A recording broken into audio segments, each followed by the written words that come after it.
তুমি যদি মুসলমানের বাচ্চা হও আর জীবনে কখনো হিজবুল্লাহর পক্ষে কথা বলবে না।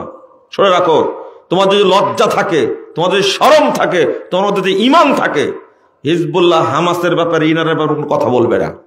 দীর্ঘ 53 বছর পরে সিরিয়ায়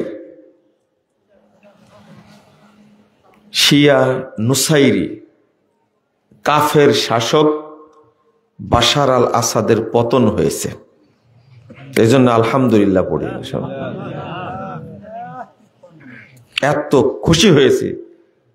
এই বাশার আল আসাদ আর তার বাপ আসাদ, এই দুইজন মিলে এই সিরিয়ার সুন্নি সালাফি মুসলমানদের উপরে কঠিন অত্যাচার করেছে। আজকে তার পতন হয়েছে। এটা একটা বিশেষ দিন আমাদের জন্য। যদিও বাংলাদেশের কিছু মানুষ ভাববে যে বাশার একজন মুসলিম শাসক, তার পতন করল, এটা তো প্রশংসা করা ঠিক হলো না। হ্যাঁ, আপনি ওই জাতেরই লোক যে বাংলাদেশ দীর্ঘ দিন যাবত 16টা বছর আষ্টে পৃষ্ঠে থেকে হাজার হাজার মানুষকে গুম করে, খুন করে, আয়নাঘর তৈরি করে যখন এই মানুষ মুক্ত হয়েছে 5 আগস্ট, তখন আপনারও কষ্ট হয়েছে যে এইরকম একটা এতদিনের শাসককে তাড়াই দিল এরা। আপনি ওই ধারারই মানুষ। আপনার এই আফসোস করাতে আমার কিছু যায় আসে না। আনন্দের দিন কেন বলছি জানেন? এত ভালো লাগছে আজকে একটা ভিডিও দেখে, আমার কাছে পাঠাইছে আমার এক শিক্ষক, আমাদের এক প্রতিষ্ঠানের শিক্ষক পাঠাইছে। সেখানে দীর্ঘ প্রায় 22 বছর যাবত এই মসজিদে আজানও বন্ধ ছিল, সালাতও বন্ধ ছিল। এই মসজিদটা উমাইয়া যুগে প্রতিষ্ঠিত। এই মসজিদ হলো সালাফিদের, আহলেল হাদিসদের প্রতিষ্ঠান। এটা মসজিদ বন্ধ করে দিয়েছিল এই শয়তান। আজকে মুক্ত হয়েছে আলহামদুলিল্লাহ। এবং একজন বিদ্রোহী সেনা আজান দিচ্ছে এত সুন্দর কণ্ঠে, এটা শুনতেই যেন মনে হচ্ছে আবার শুনে। দীর্ঘদিন পর ওই জায়গাতে দাঁড়ায় আজান দিচ্ছেন, কি আনন্দে উৎফুল্লে, আর কি দারুণ সুরে আজানটা দিচ্ছে। এতদিন আজান হতো না সেই জায়গাতে। 2 নম্বর, যে জেলখানায় সিরিয়ায় ইমাম ইবনে তাইমিয়াকে আটকে রাখা হয়েছিল, সেই জেলখানা আজকে তারা মুক্ত করে দিয়েছে। এই জায়গায় রেখে তাদেরকে নির্যাতন করা হতো। এই জেলখানাতেই শেখ আলবানী রহিমাহুল্লাহ ছিলেন। এই সিরিয়াতে কি পরিমাণ যে স্মৃতি রয়েছে, কত বড় বড় আলেমের জন্ম সেখানে। এই সিরিয়া দখল করে রাখছিল এই অপবিত্র শিয়া নুসাইরি শয়তানগুলো। আল্লাহ তাদের আজকে পতন করেছেন। বলেন আলহামদুলিল্লাহ। খুশি হতে পারেন না, তাই না? এই বিদ্রোহী ভাইরা, আমি কিন্তু আগে বক্তব্যে বলতাম যে সিরিয়াতে যে সংগ্রামটা করছে বিদ্রোহী গ্রুপটা, এই গ্রুপটাকে অস্ত্র এবং অর্থ সহযোগিতা করছে সরাসরি সৌদি আরব এবং কুয়েত আর দুবাই। আল্লাহ এতদিন পরে উন্মুক্ত করে দিয়েছে আলহামদুলিল্লাহ। আলহামদুলিল্লাহ। কত যে আনন্দ ভিতরে, আপনি বুঝবেন না। কারণ আপনি ইবনে তাইমিয়াকেও ভালোবাসেন না, ইমাম ইবনুল কাইয়িমকেও ভালোবাসেন না। সবার কবর ওই জায়গায় আছে, কত নবীর কবর ওই জায়গায় আছে। এমন একটা জায়গা পৃথিবীতে মানুষ কোথাও জায়গা পাবে না। কিন্তু আল্লাহ বলছেন, রাসূল সাল্লাল্লাহু আলাইহি ওয়াসাল্লাম আল্লাহর কাছে দোয়া করছেন, আল্লাহ তুমি সিরিয়ার উপরে বরকত নাজিল করো। সবাই সিরিয়ায় আশ্রয় নেবে এমন একটা জায়গায়। এই সিরিয়াতেই ঈসা আলাইহিস সালাম দামেস্কে তিনি নামবেন এবং ইমাম মাহদী তার সাথে দেখা হবে এই সিরিয়াতেই। এই সিরিয়াতে সালাত আদায় করে যখন বের হবেন ঈসা আলাইহিস সালাম, তখন গেটেই পেয়ে যাবে দাজ্জালকে, দাজ্জালকে এখানে হত্যা করবেন। এত স্মৃতি সিরিয়ার। এই শিয়া অপবিত্র থেকে আজকে মুক্ত হয়েছে, আনন্দের শেষ নাই সারা পৃথিবীতে যারা সালাফি আকীদার মানুষ। বলেন আলহামদুলিল্লাহ। এর চেয়ে খুশি হব, এটা বলে দিচ্ছে, এর চেয়েও খুশি হব যেদিন ইরান থেকে শিয়া মুক্ত হবে। ইরান আছে না, ইরান, এরা হলো ইহুদি খ্রিস্টানদের চেয়ে বড় দুশমন, মুসলমানদের বড় দুশমন। আপনারা কি জানেন ঘটনা কি হয়েছে? জানেন না? এই ইসরায়েল আর হেজবুল্লাহ যুদ্ধ করছিল না, এরা করছিল, এখন করে না, 30 দিনের মধ্যে বন্ধ করে দিছে যুদ্ধ। কি করেছে? বন্ধ আছে এখন। কেন বন্ধ করেছে জানেন? এতই বদের বদ এরা। দেখেন পত্রিকা লেখে, আমার কথা পত্রিকায় লিখেছে, হিজবুল্লাহ, হামাস এবং ইরান এরা সবাই মিলে বাশার আল আসাদের পক্ষে লড়াই করার জন্য ওইদিক ঘুরে গেছে। এখন কি বুঝলেন? এতদিন কার জন্য কাঁদলেন আপনি বলেন তো দেখি? কার জন্য চোখের পানি ফেললেন? এটাই তো বুঝাতে পারে না এই দেশের মানুষকে। আবেগী তো, শুধু গালি দেয়, শুধু গালি দেয় মুজাফফরকে। আমার মুখে যা আছে তাই বলে দিয়েছে, যা সত্য তাই বলে দিই। মানুষ বুঝবে 10 বছর পর, তবে বলে দিব। আপনার কথাটা বুঝতে পারলেন? আপনার হিজবুল্লাহর জন্য কান্নাকাটি করলেন না? এই হিজবুল্লাহ কি? এই হিজবুল্লাহ, এই হামাস, এই ইরান, এরা সব মিলে ইসরায়েলের সাথে যুদ্ধ বন্ধ করে তারা সামিল হলো বাশার আল আসাদের সাথে এই সিরিয়া দখলে রাখার জন্য। কিন্তু ইরানের এই ষড়যন্ত্রটা কাজে লাগেনি, আল্লাহ সিরিয়াকে স্বাধীন করে দিয়েছে।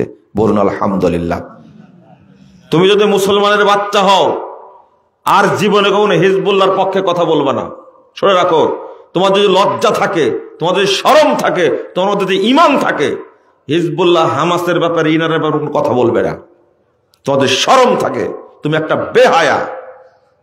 তুমি তালেবানের পক্ষেও কথা বলো। তালেবান তোমার দুলাভাই, তুমি তালেবানকে চিনো, ইতিহাস জানো। আবার শিখতে হবে, আবার চিনতে হবে। এরদোগানকে তুমি চিনো? যারা আজকে সিরিয়াকে স্বাধীন করেছে, বাশার মুক্ত করেছে, এই সংগঠন শামস আল হায়াত, এই সংগঠনটাকে এরদোগান সন্ত্রাসী সংগঠনের স্বীকৃতি দিয়েছে। এরদোগান চেয়েছিল সৈন্য পাঠায়া বাশারকে সহযোগিতা করবে, কিন্তু সে সাহসটা এরদোগান পায়নি। ওর কোকে মুচড়ে দেওয়া হতো। তোমার নাকি এরদোগান বাপ হয় তোমার? জাহেল কোথাকার। তুমি আকীদা বুঝো না, ইসলাম বুঝো না, দিন বুঝো না, শুধু মুজাফফরকে গালি দিতে পারো, তাই না? ওই সিরিয়া সম্পর্কে জ্ঞান রাখতে হবে আগে। অনেকটা কাছে চলে আসলো, এই বিজয়ের মাধ্যমে কাছে চলে আসলো। আল্লাহ যেন কিয়ামত পর্যন্ত এই সিরিয়াকে সালাফিদের দখলে রাখেন। বলেন আলহামদুলিল্লাহ। আল্লাহ তুমি কবুল করো, কিয়ামত পর্যন্ত যেন থাকে। এখানে ঈসা আলাইহিস সালাম আসবেন, পথ তৈরি হচ্ছে। যাও, তোমার বাপ গেছিল নাকি? কালো কাপড় পরে গেছিল ওই জায়গায়, নাই কেন আজকে? বুঝেননি কথা? কালো কাপড় পরা থাকবে, এরাই হবে ইমাম মাহাদির কি অনুসারী হবে। কি পাগলের পাগল। এখন কি হবে? এখন কিন্তু প্রমাণ হয়ে গেল অনেকটাই যে ইমাম মাহাদি আসার সময়টা খুব কাছে চলে আসছে, তাই না? কাছে চলে আসছে। এটা আর একটা দখল হবে, খুব তাড়াতাড়ি মনে রাখবেন, সেটা হলো ইয়ামান। কি? ইয়ামান খুব তাড়াতাড়ি দখল হবে এবং শিয়া মুক্ত হবে ইনশাআল্লাহ। মুহাম্মদুর রাসূলুল্লাহ সাল্লাল্লাহু আলাইহি ওয়াসাল্লাম এই দুইটা দেশের জন্য দোয়া করেছেন। মুমিনরা মক্কাতেও টিকতে পারবে না, অবশেষে মুমিনরা আশ্রয় নেবে সিরিয়া এবং ইয়ামানে। এই দুইটা দেশ দখল করেছিল কারা? এই শিয়ারা। আপনাদের এই সম্পর্কে জ্ঞান রাখতে হবে। কথা বুঝতে পারলেন? আমার খুতবাটা উল্টা যাইতো, শুনতে চাই না যে কি বলে পাগলের মতো, কিন্তু ঘটে একদিন, ঘটবে ইনশাল্লাহ। ইয়ামানে যুদ্ধ চালাচ্ছে সৌদি আরব, এককভাবে চেষ্টা করছে এই হুতিদেরকে এখান থেকে উৎখাত করবে, করেই ছাড়বে ইনশাল্লাহ, করবেই। এই হুতিরা আক্রমণ করে হারামাইনের উপরে, চিন্তা করতে পারছেন? মক্কার উপরে আক্রমণ করলে মানুষের অন্তর জ্বলার কথা, কিন্তু হুতিরা শিয়ারা যখন মক্কা মদিনার উপরে আক্রমণ করে তখন বাংলাদেশের মুসলমানরা খুব আনন্দ পায়। হ্যাঁ, সৌদি আরবকে শিক্ষা দেয় ছাড়বে, তুমি ন্যাংটা হয়ে লাগো, কিচ্ছু হবে না ইনশাল্লাহ। চিনো সৌদি আরবকে? সৌদি আরব সেই জাতের যে আমেরিকার প্রেসিডেন্ট বাইডেনের ফোন ধরে না মোহাম্মদ বিন সালমান। কষ্ট লাগছে? খুব কষ্ট লাগছে, তাই না? কি জিনিস সৌদি আরব আগে বুঝতে হবে।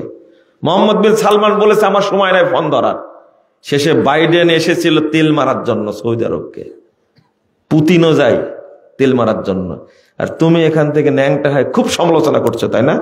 আমি তোমাকেই বলছি, কিন্তু আমাকে গালি দাও যে, এতদিন থেকে গালি দিচ্ছ তুমি, তাও তো কিছু করতে পারো না। সৌদি আরবের কত দোয়া করছে আল্লাহ সৌদি আরবকে ধ্বংস করুক, মোহাম্মদ বিন সালমানকে ধ্বংস করুক, সালমানকে ধ্বংস করুক, এই রাজতন্ত্রকে ধ্বংস করুক। রাজতন্ত্র সম্পর্কে কিছুই জানে না। তোমার গণতন্ত্র খুব ভালো, ওই যে 16 বছর ছিল গণতন্ত্র, একবার শেষে দিয়েছে, তোমার তাও লজ্জা হবে না। তুমি তো একটা বেহায়া একটা, তুমি কি ইসলাম বুঝো? বাংলাদেশের গণতন্ত্র দেখলে আরে ইবলিসও হাসে, হাসে না ইবলিস? তোমার তো শরম করা উচিত। এই গণতন্ত্রের তলে তুমি মাথা দিয়ে সৌদি আরবকে গালি দাও, তোমার তওবা করা উচিত। অনেক ভালো আছে সৌদি আরব, অনেক অনেক অনেক ভালো আছে, আরো ভালো থাকবে ইনশাআল্লাহ।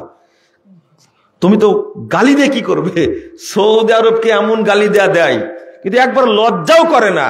হারামাইন দুইটা যে দেশে আছে, এই দুইটা জায়গাকে যাদের মাধ্যমে আল্লাহ পাহারা দিচ্ছেন, তাদের বিরুদ্ধে তুমি বদদোয়া করো, তাই না? তোমার ঈমান নাই, তুমি একটা কাঁচা শিয়া, একবারে অরিজিনাল শিয়া একবারে। বাংলাদেশের মিডিয়াগুলো এত খারাপের খারাপ, এত খারাপের খারাপ, সারাদিন সৌদি আরবের বদনাম করে, সারাদিন বদনাম করে। আর আমরা সৌদি আরবের পক্ষে কথা বলি, তাই তোমাদের খুব লাগে, তাই না? লাগে। থাকবে না এই সমস্ত ফালতুমে ইনশাআল্লাহ। ধর্মের না ব্যবসা থাকবে না। আল্লাহ যেন মুসলিম বিশ্বকে হেফাজত করে, বলেন আমিন। আর একটা স্বাধীন দেখতে চাই ফিলিস্তিনকে। এই ফিলিস্তিন দ্রুত স্বাধীন হবে ইনশাআল্লাহ, হবে। এই ইসরায়েলদেরকে আল্লাহ ধ্বংস করবেন, ধ্বংস করেই ছাড়বেন ইনশাআল্লাহ। কত যে অপতথ্য, কত নোংরা তথ্য ছড়াই এগুলোর ব্যাপারে। বাংলাদেশের মানুষ শিক্ষা অর্জন করবে না, করবে। তালেবান সম্পর্কে বলছিলাম, কষ্ট তো পেলেন। এই তালেবানরা সালাফি মুসলমান যারা আছে সেখানে এদেরকে বন্দি করে রাখছে, সব মসজিদ তালা দিয়ে দিছে। তালেবানরা আহলে হাদিসদের সমস্ত মাদ্রাসা বন্ধ করে দিয়েছে।